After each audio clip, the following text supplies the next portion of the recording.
ఒక కథలో ఒక సాధువు ఒక కుక్కని, నీ దగ్గర 5 నచ్చని గుణాలు ఉన్నాయి. 1, నువ్వు ఎప్పుడు గోడపైనే ఉచ్చపోస్తావు.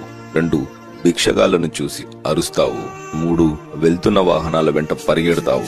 4, రాత్రుళ్ళు నిద్రపోకుండా అరుస్తావు. 5, ఎవడు భోజనం పెట్టినా అది దొంగ వెదవైనా తోక ఊపుతావు. ఎందుకలాగా అని అడుగుతాడు.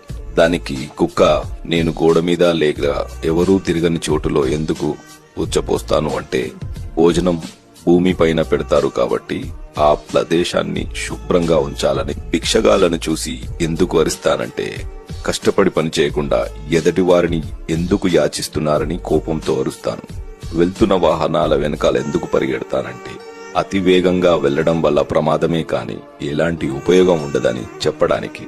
రాత్రుళ్ళు ఎందుకు అరుస్తానంటే, నిశ్శబ్దంగా నిర్మానుషమైన ఈ చీకటిలో నేను మీకు తోడుగా ఉన్నాను.